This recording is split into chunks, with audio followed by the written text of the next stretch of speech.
मांगत तुलसीदास कर जोरे, बसहूँ राम सिय मानस मोरे। कुछ लोग यह कहते हैं कि तुलसीदास जी केवल राम के ही भक्त थे। नहीं, वे भगवान कृष्ण और राम में, शिव में अभेद बुद्धि रखते थे। भेद बुद्धि तो उनके पास थी ही नहीं।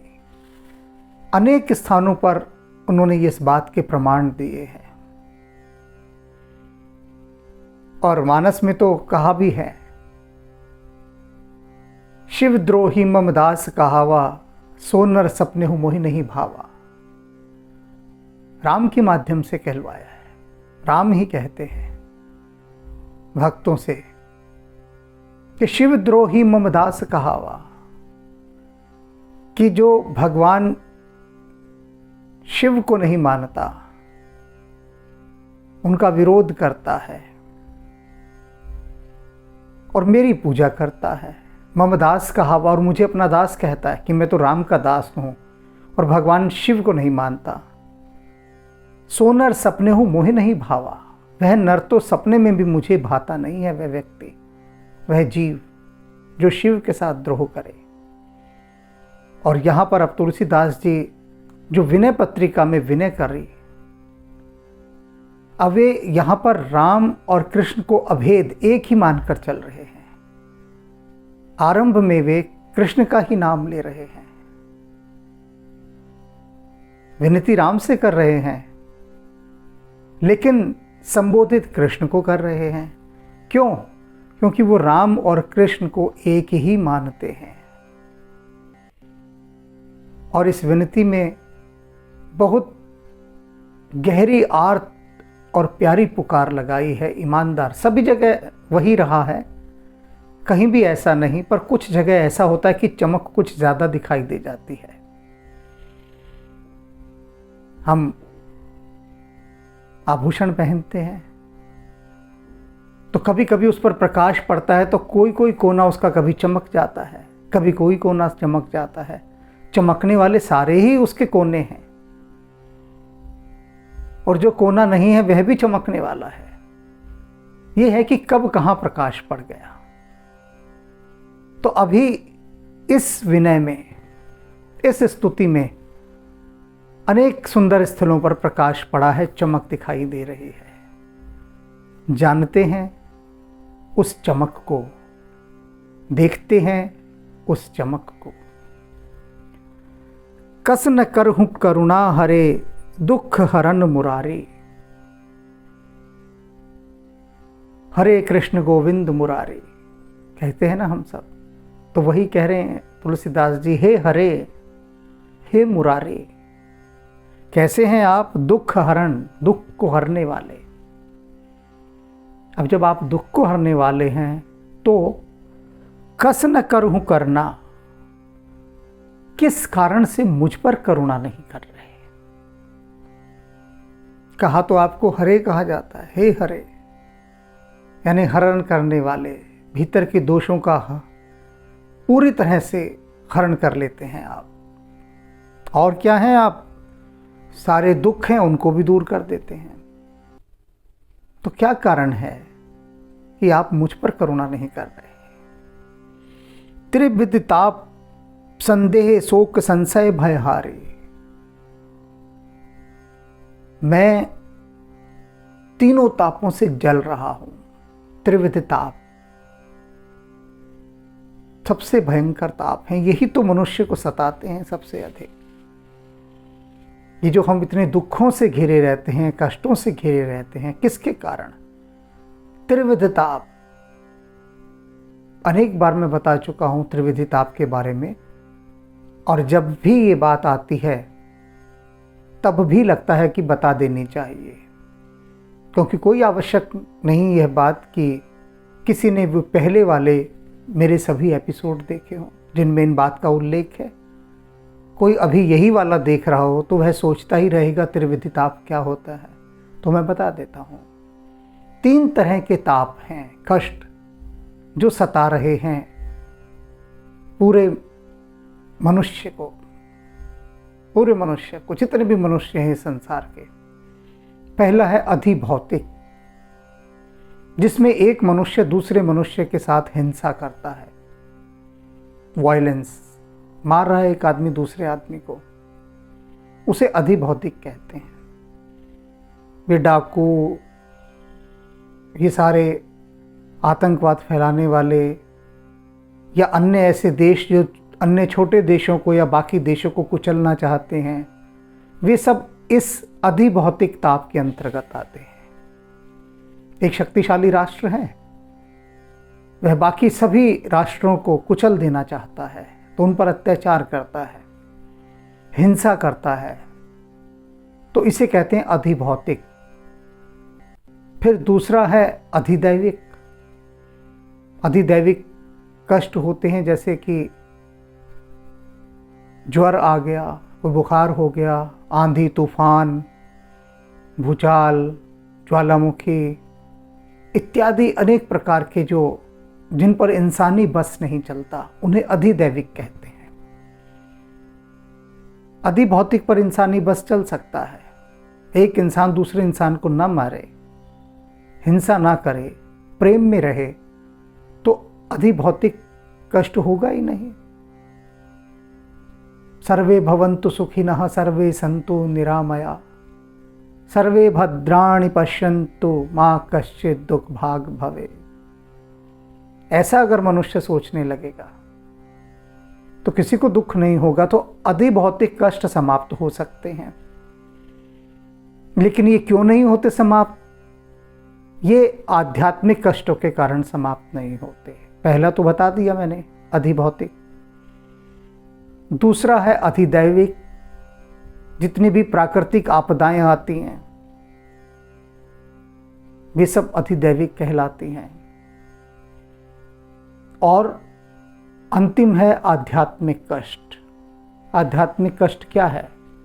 अज्ञान, मूर्खता की भक्ति में ना लगकर मनुष्य केवल पाप में लगता है, पाप से जुड़ जाता है, मोह माया में फंस जाता है, इसे आध्यात्मिक कष्ट कहते हैं। और इसी आध्यात्मिक कष्ट के कारण पहला कष्ट जन्म लेता है और बढ़ता है, यानी अधिभौतिक। एक राष्ट्र बाकी अन्य कमजोर राष्ट्रों को मार रहा है, हिंसा कर रहा है।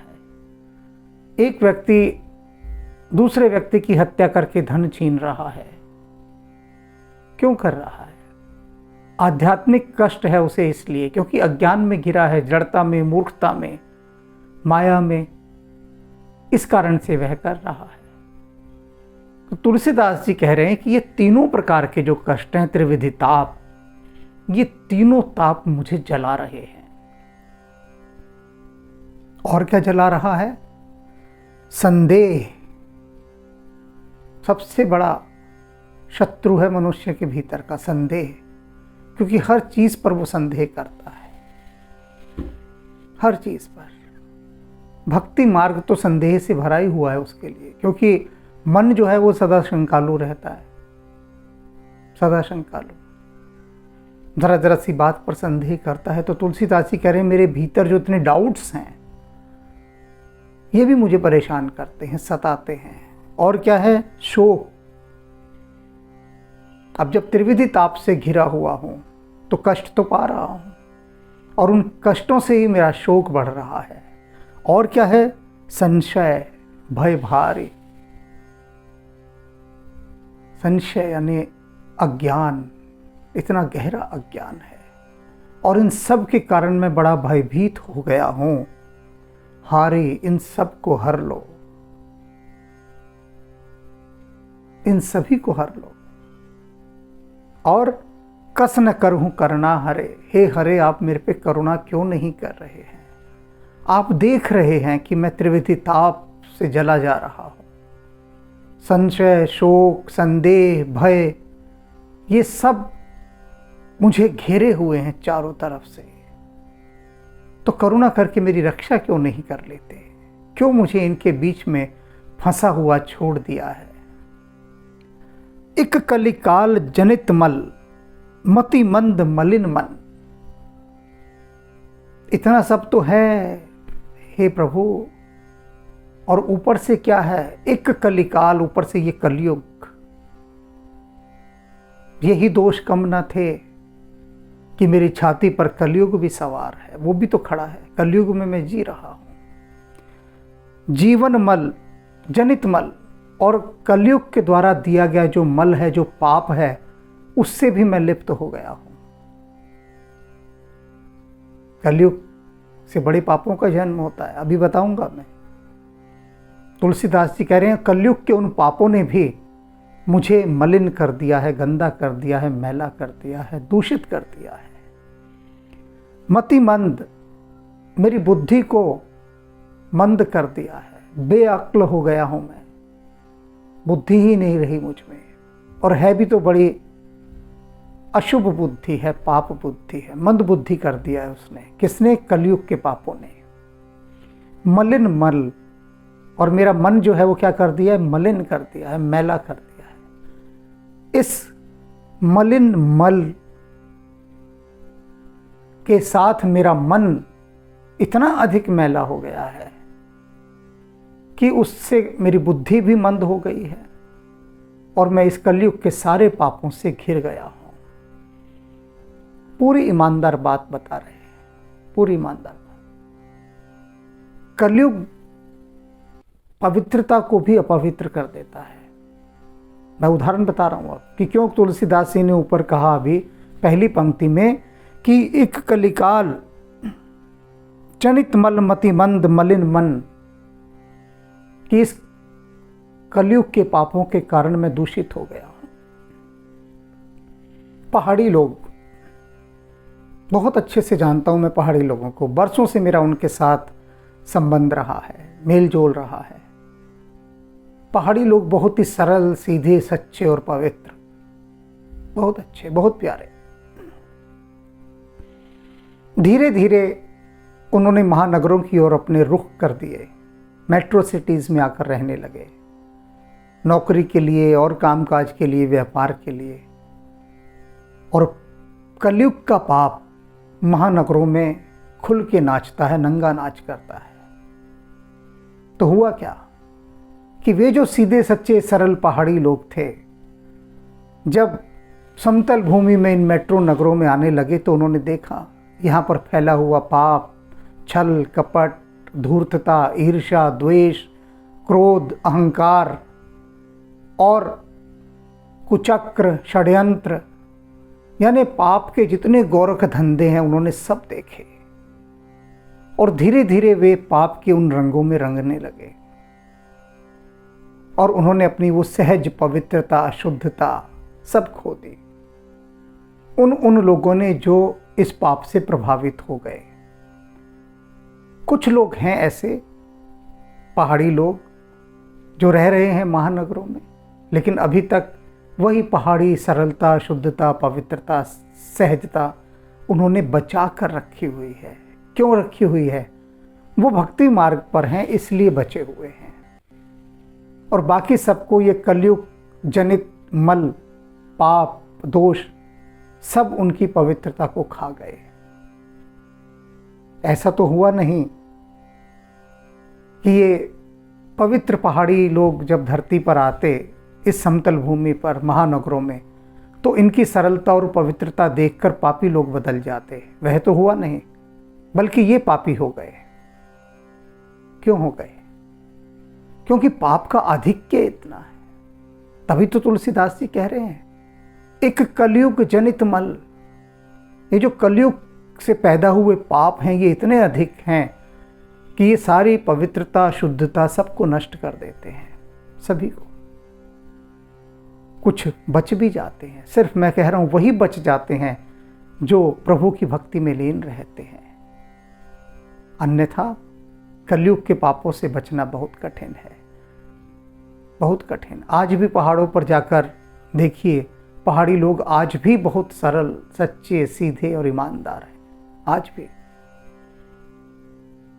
कुछ प्रतिशत खराब हो चुका है, लेकिन बहुत बड़ा प्रतिशत अभी भी शुद्ध है। अभी भी कलयुग के पैर अभी वहां नहीं पसरे हैं, इतने पसार रहा है वो धीरे धीरे, उनको खाने के लिए बढ़ रहा है आगे, और खा भी रहा है, और खा भी लिया है बहुत कुछ कलयुग ने उन लोगों को, पर फिर भी अभी बहुत बाकी है। तो यही तुलसीदास जी यहाँ इशारा कर रहे हैं प्रभु से कि प्रभु, एक तो मेरे ही इतने अवगुण पहले, और ऊपर से कलयुग के पाप ये भी मुझ में आ मिले हैं। तही पर प्रभु नहीं कर संभार, इस पर भी प्रभु आप मेरी संभाल नहीं कर रहे हैं। देख रहे हैं कि मैं कितने पापों में, कितने नरक में गिरता जा रहा हूं। अब तो संभाल कीजिए, अब तो देख लीजिए। अभी भी नहीं संभाल रहे आप आकर, क्योंकि वही संभाले तो संभले, अन्यथा पाप से कोई नहीं निकल सकता। कलयुग का ऐसा कुचक्र फैला हुआ है चारों तरफ, ऐसा कुचक्र। अनेक व्यापारी परिचित मेरे पास मिलने आते हैं, उनसे मैं पूछता हूं, ईमानदारी से बताओ कि बेईमानी करते हो? तो वे कहते, बिना व्यापार, बिना बेईमानी के हो ही नहीं सकता। जब तक हम झूठ ना बोलें, चोरी ना करें, फरेब ना करें, हम व्यापार कर ही नहीं सकते। क्योंकि सिस्टम ऐसा बन चुका है कि सिस्टम जो है वो हमें बेईमानी करने के लिए विवश करता है, मजबूर करता है, और हम चाह कर भी व्यापार में सच्चे नहीं रह सकते। हमें बेईमान होना ही पड़ता है, क्योंकि सिस्टम ऐसा है। किसका सिस्टम है? कलयुग का। कहा है ना तुलसीदास, अभी कह ही रहे ना, कलयुग जनित पाप मल। तो वो मल उनको सच्चा रहने नहीं देता। तभी तो तुलसीदास जी कह रहे हैं कि हम सच्चे तभी रहेंगे जब आप कृपा करेंगे, सरल तभी रह पाएंगे, क्योंकि आप ही पापों का, दोषों का, दुखों का हरण करने वाले हैं, उनका दलन करने वाले हैं, उनको जला देने वाले हैं। हमारे बस का थोड़ी ना है कि हम पापों को जला दें। जला सकते होते तो कब के जला दिए होते ना। तुम ही राम जलाओ तो इनको ये जले। इसीलिए तो भक्ति की बात करते हैं बार बार, कि भक्ति की ही आग। एक स्थान पर कहा भी है तुलसीदास ने कि राम तो आग हैं, आग जो पापों की इस ठंड को भगा देते हैं। राम आग हैं जो इन पापों को जला देते हैं। और इसीलिए वो कह रहे हैं कि अब तो संभाल लो मुझे आकर। कि भांति जिए जन, और आपका ये दास, आपका ये जन, आपका ये भक्त, बताइए किस तरह से जी ले। इतने पापों से घिरा हुआ है, अभी भी आप आकर संभाल नहीं रहे। और मेरा ये जीना कोई जीना है? ये तो पाप ही बढ़ता जा रहा है मेरा। तो आइए आप मुझे संभालिए, इन पापों से बाहर निकालिए। सब प्रकार समर्थ प्रभु, हे प्रभु आप हर तरह से समर्थ हैं, कर सकते हैं ऐसा। क्यों नहीं कर रहे हैं? बस यही बात समझ में नहीं आ रही।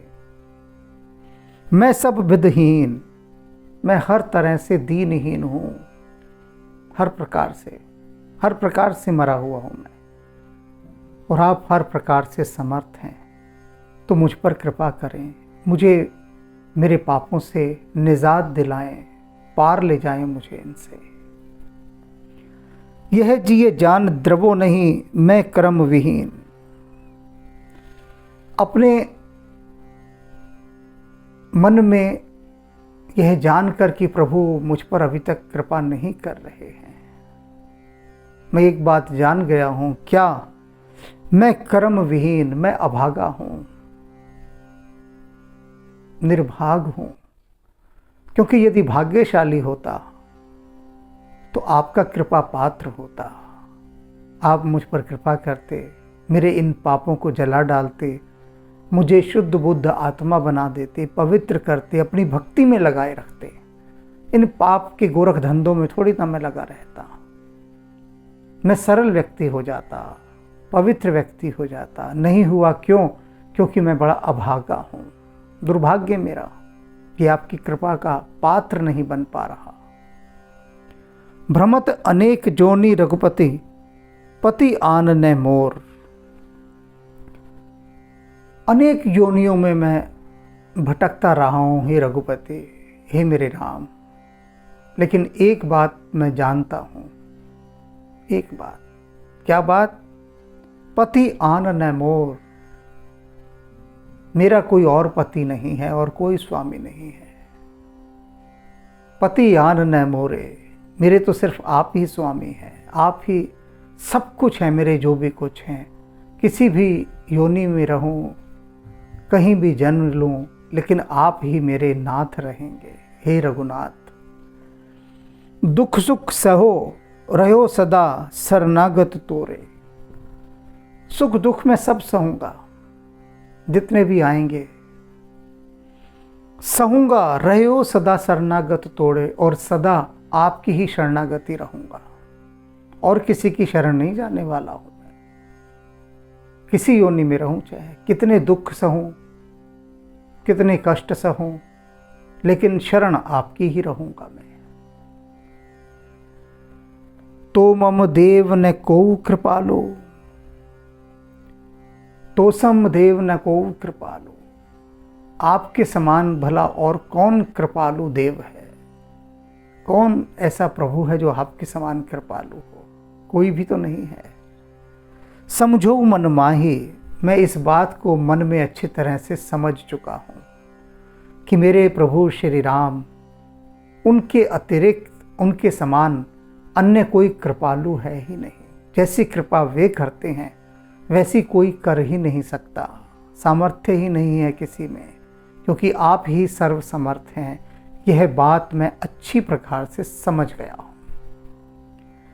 तुलसीदास हरितोष ये सो साधन नाही, किंतु एक बात मेरी समझ में नहीं आती कि मैं किस साधन से आपको प्रसन्न करूं, संतुष्ट करूं, जिससे आप प्रसन्न हो जाएं, रीझ जाएं, मेरा उद्धार कर दें। मेरे पास ऐसा कोई साधन नहीं है, क्योंकि मैं पहले से ही दीनहीन हूँ। क्या साधन होगा मेरे पास? और ना मैं जानता उस साधन को जिससे आपको प्रसन्न कर सकूं, संतुष्ट कर सकूं। बस एक ही साधन मेरे पास है, एक ही विधि जानता हूं मैं, और वो क्या है? शरणागत होने की। मैं आपकी शरण में हूँ, आपके चरणों पर पड़ा हूँ आकर।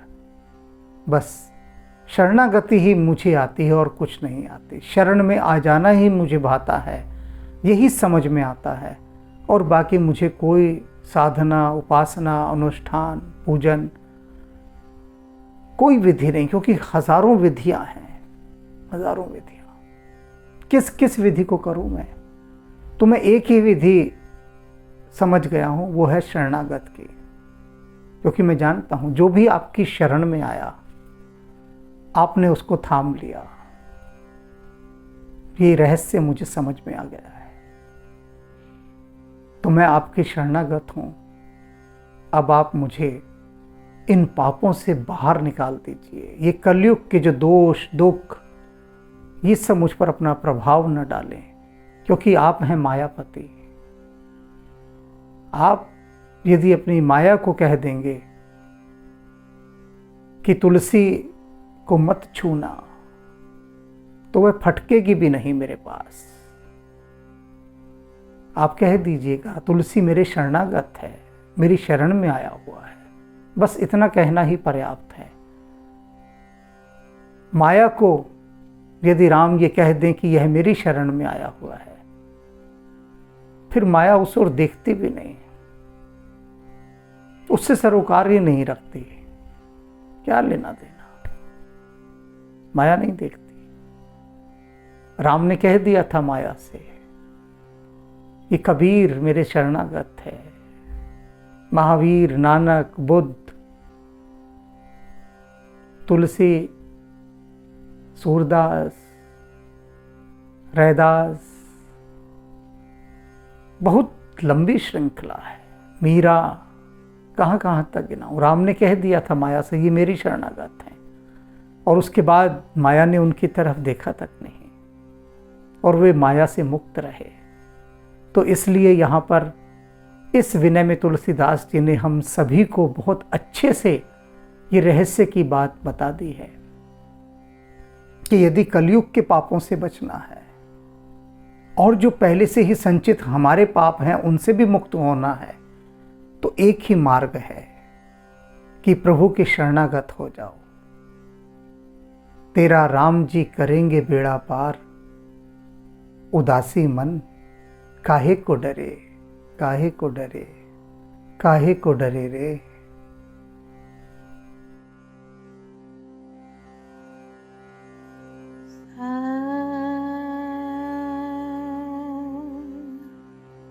शिवो शिवो शिवा स्वरूपम्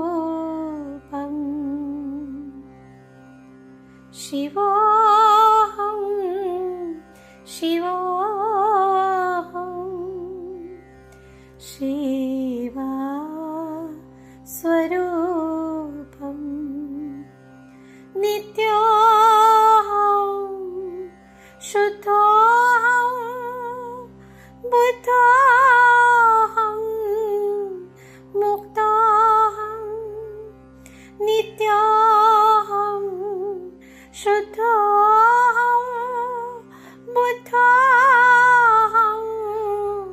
मुक्तोऽहं शिवो